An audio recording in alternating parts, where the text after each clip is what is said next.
I worked the closing shift at a large supermarket outside Columbus, Ohio, and for almost 3 years, my routine was basically the same. I usually clocked out a little after 1 a.m. The store had a separate employee parking area behind the building, and I always parked in roughly the same section. There wasn't an assigned space, but after working there that long, I had a spot I preferred because it was close to the employee entrance and underneath one of the brighter lights.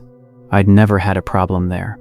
Until one Tuesday night, I walked outside after my shift and noticed a dark-colored sedan sitting in the space I'd normally use. It wasn't unusual enough to bother me. The parking lot was big, and there was nothing preventing a customer or another employee from parking there. So I parked a few spaces away and went home. The next night, the same sedan was there. Same space. Same angle. I remember noticing it because there were probably 50 empty spaces around it. I still didn't think much of it. On the third night, it was there again. That's when I started paying attention. It was an older sedan, dark gray, nothing distinctive about it.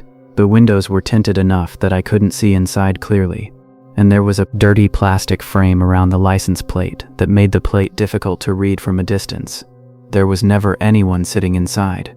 I asked one of the other closers if they knew whose car it was. He looked at it and said, "That's been there forever." I asked what he meant. He said he'd noticed it almost every night for the last month or two. That bothered me more than it probably should have, not because the car was there, because nobody seemed to know who it belonged to. I mentioned it to one of the security guards. He said they'd had complaints about abandoned vehicles before, but nobody had reported that particular sedan. He said he'd make a note of it. I didn't think about it again until Friday. I finished work around 1:15 and walked toward my car. As I got closer to the sedan, I noticed the driver's window was slightly open. I could see a jacket lying across the passenger seat. I walked past it. Then I heard a sound, a very quiet click, like a car door locking. I stopped. I looked back. The sedan was still empty. I stood there for a few seconds, trying to figure out whether I'd actually heard anything. Then I got into my car and locked the doors. I told myself it was probably the automatic locking system. Maybe the car had been sitting there long enough for something to happen with the battery or locks. I drove home. The following night, I mentioned the noise to security. This time, the guard took it seriously enough to walk over with me. We stood beside the sedan. He tried the door handles. Locked. He looked through the windows. Nothing. Then he noticed something I hadn't. The trunk wasn't completely closed. It was raised just enough that you could see a narrow gap. He opened it. Inside were several flattened cardboard boxes. Nothing else. No luggage. No tools. Nothing obviously suspicious. The guard wrote down the plate number and said he'd have the vehicle checked. I went back to work. About 20 minutes later, he came inside and told me they were calling the police because the plate didn't match the vehicle. I remember thinking that was strange, but I wasn't particularly frightened. I figured it was probably a stolen car someone had dumped. The police eventually confirmed that it had been reported stolen several weeks earlier. That should have been the end of it. Except the next day, one of the security guards told me something that made me think about the car differently. They had checked where it had been appearing around the property. It wasn't always in my parking row. Sometimes it had been near the loading area. Sometimes near the front entrance. Sometimes near the employee entrance. And there was something else. Whenever it was parked somewhere, it was positioned so that someone sitting inside could see people leaving the building. That was the first time I became genuinely uncomfortable, because I suddenly remembered how often I'd seen that car. Almost every night. And almost every time it had been facing toward an entrance. I started taking a different route to my car after work. I also stopped parking in that section. For a couple of weeks, nothing happened. Then, one morning, I noticed something underneath the rear bumper of my car. It was a tiny piece of black plastic. I almost ignored it. I thought it might have fallen off another vehicle, but there was something unusual about the way it was attached. It was wedged tightly into the underside of the bumper. I pulled it free. I couldn't identify it. I took a picture and showed it to security. They didn't know either. I kept it in my glove compartment. I never found out exactly what it was. The sedan was eventually removed from the property. The whole thing gradually became one of those strange incidents that you stop thinking about because life moves on. But there was one detail I couldn't forget. For weeks, I'd assumed that car was parked in my usual space because somebody wanted that particular parking space. Later, I realized that probably wasn't the reason at all. There were dozens of empty spaces around it. That particular space simply had a clear view of employees leaving the building, and I'd been using that same entrance almost every night. So whenever I think about that car now, I don't think about the stolen vehicle. I think about the possibility that the parking space was never important. The view was. I left the supermarket a little after 11:30 p.m. I'd stopped there after work because I needed a few things, and by the time I came back outside, most of the stores around the shopping center were already closed. There were still plenty of cars in the lot though, so I wasn't thinking about safety. I walked toward my car, unlocked it, and was reaching for the door handle when a man came up behind me. He looked angry. He pointed toward the vehicle parked beside mine. "You hit my car." I turned around. There was a small dent on the rear bumper of his car. I looked at my own vehicle. There wasn't a mark on it. "I didn't hit your car," I told him. He said he'd watched me park and knew I'd done it. That didn't make sense. I'd only been parked there for a few minutes. I told him I wasn't giving him any information because I hadn't caused the damage. He became more aggressive. He started asking for my insurance.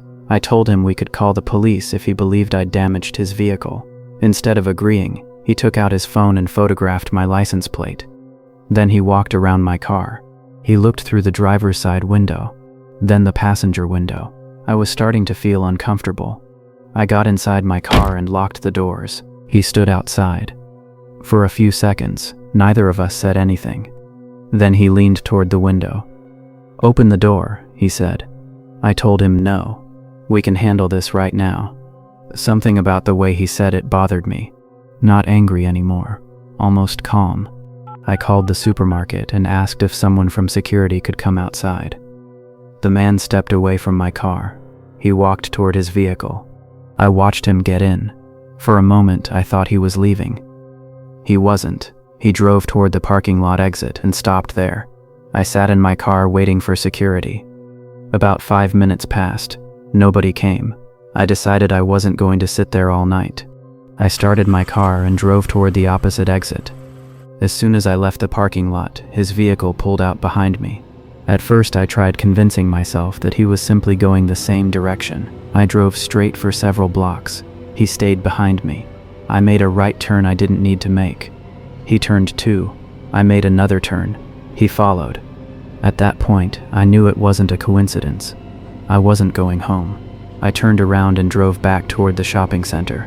He stayed behind me the entire time. I passed the supermarket and pulled into a gas station across the road. I parked directly beside the convenience store entrance, where the attendant could see me.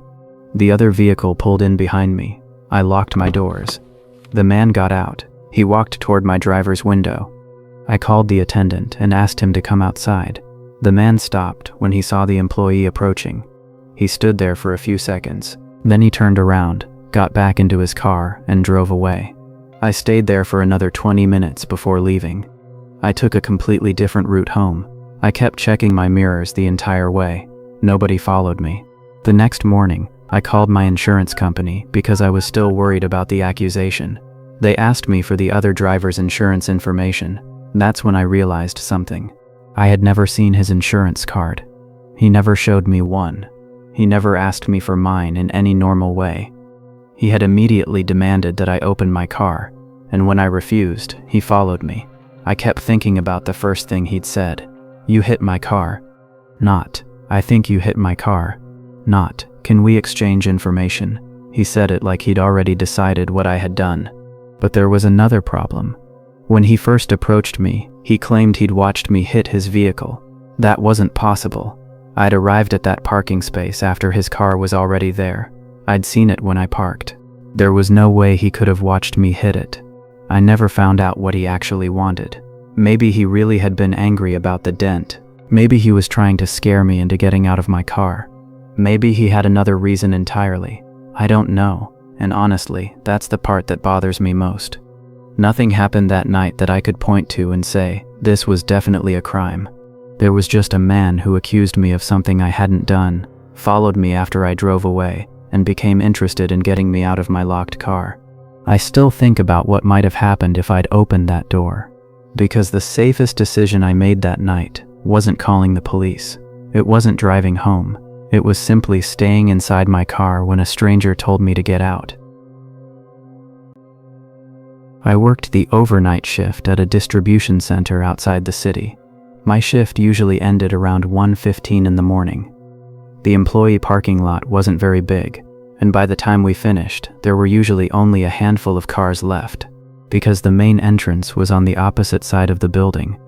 I normally used a smaller exit near the employee lot. It wasn't anything special, just a door, a short walkway, and a parking area that was usually almost empty.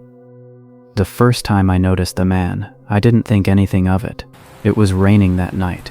I was walking toward my car when I saw a vehicle parked beside mine. There was nothing unusual about the vehicle itself. What caught my attention was the fact that the parking space beside my car was completely empty, and someone was standing in it. He was just standing there, not walking, not looking at his phone, just standing in the rain. I assumed he was waiting for someone. I got into my car, locked the doors, and started the engine. The man didn't move. I drove home. The following night, almost exactly the same thing happened. A car was parked beside mine. When I finished work, the car was gone, and the same man was standing in the empty space. This time, I slowed down. He wasn't dressed like someone waiting for a ride. He was wearing a dark jacket and jeans. His hands were in his pockets. He was looking toward the building. I didn't see his face clearly. I got into my car and left. I remember thinking it was strange, but not dangerous. The third night, it happened again. A car beside mine. The car disappears. The man standing exactly where it had been. That was when I started wondering if it was the same person. I didn't want to confront him. I also didn't want to make myself look paranoid at work, so I did something simple. The next night, I parked in a completely different section of the lot. When my shift ended, I walked outside expecting to see him. He wasn't there. I actually felt relieved. I got into my car. Then I noticed the ground. Because it had rained earlier, there were footprints everywhere. Most of them belonged to employees, but one set started near my car and continued toward the employee entrance. I followed them. They stopped directly outside the building. I looked through the glass. Nothing. I stood there for a few seconds, then went back to my car. The next day, I mentioned it to one of my coworkers. He laughed. Maybe somebody's messing with you. I laughed too. It sounded ridiculous when I said it out loud. We decided we'd leave together after work that night. At around 1:20, we walked outside. The parking lot looked normal. Nothing strange. We reached our cars. My coworker suddenly stopped. He was staring toward the employee entrance. I looked over. There was someone standing inside the building. Not outside. Inside. The glass doors were locked. The person was several feet back from them. It was the same man. At least, I thought it was. Neither of us moved. My coworker said quietly, "Who's that?" I didn't answer. The man stood completely still. Then he raised one hand. He pointed toward the parking lot, toward my car. My coworker grabbed my arm. We went back inside. The automatic doors locked behind us. My coworker called the overnight supervisor. The supervisor came down and checked the hallway. There was nobody there. We checked the bathrooms, storage area, break room. Nothing. There wasn't another obvious way out. Eventually, we decided the man must have left while we were outside. I went home. The next morning, when I got to my car, something felt wrong immediately. My driver's seat was pushed all the way backward. I'm short. I always keep it close to the steering wheel. Nobody else drives my car. I checked the doors. No damage, no broken glass. Nothing had been stolen. But the seat position was impossible to explain. Someone had been inside. I stopped using that parking lot. A few days later, I decided to quit. Before leaving for the last time, I walked through the employee lot during daylight. I wanted to see the area one more time. The parking spaces looked completely ordinary. Then I noticed the same empty space, the one where I'd seen the man standing. There was something on the ground, a small metal object. I picked it up. It was a key, a car key. I turned it over. There was a piece of masking tape wrapped around it. Written on the tape was 4. I stood there for a while, trying to understand what I was looking at. Then I thought about the previous nights. The first night, there had been 4 cars parked around that space. The second night, 3. The third night, 2. The fourth night, 1. And each time one of those cars left, the man had been standing in the space it left behind. I suddenly remembered something else. He hadn't been looking at me. Not really. He had been looking at the cars.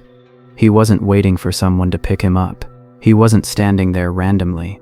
He had been watching the parking lot empty out, and eventually I realized something that made me feel sick. He hadn't been waiting for me to leave work. He had been waiting for everyone else to leave first.